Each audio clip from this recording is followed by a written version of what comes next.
Pasca menyerang warga, dua insiden berdarah. Harimau Sumatera, Panthera tigris, yang diduga mengganas takluk dan masuk perangkap box trap yang dipasang tim gabungan Balai Konservasi Sumber Daya Alam BKSDA, di Pegunungan Menggamat, Klut Tengah, Kabupaten Aceh Selatan, Sabtu, tanggal 4 Februari tahun 2023, dini hari.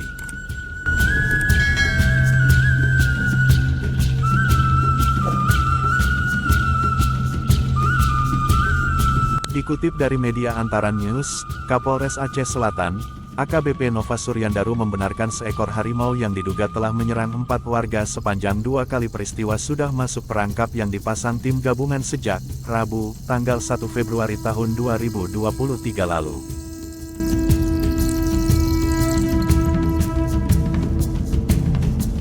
Saat ini kami bersama Bapak Komandan Kodim 0107 Aceh Selatan, Letkol Arhelmi Ariansyah dan Wakapolres, Kompol Iswar sedang di lokasi untuk meninjau secara langsung situasi di lapangan, ujar Kapolres.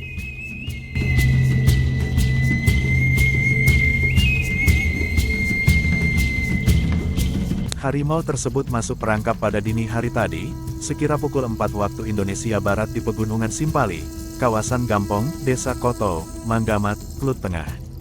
Rencananya, satwa yang dilindungi ini akan dievakuasi ke Tapak Tuan untuk menunggu tim medis dari BKSDA, guna memeriksa kondisi kesehatannya.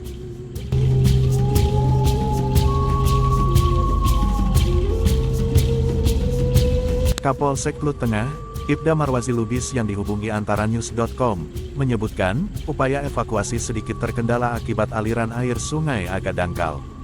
Demikian pun, kami akan mencari solusi untuk mempercepat proses evakuasi. Saat ini perairan Sungai Klut agak dangkal, sehingga upaya evakuasi sulit dilakukan. Kita sedang menunggu solusi tepat atau menanti hingga air lebih dalam untuk mempermudah proses evakuasi atau ada solusi lain, tandas Marwazi singkat.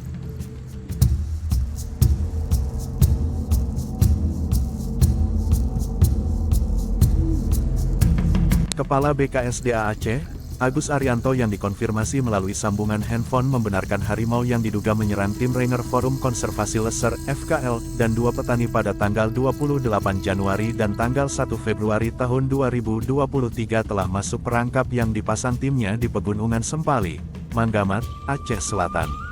Informasi yang kami peroleh, papar Agus Arianto, kondisi harimau itu sedikit terluka di bagian muka. Tim medis sedang dalam perjalanan menuju Aceh Selatan, demikian pungkas Agus Arianto.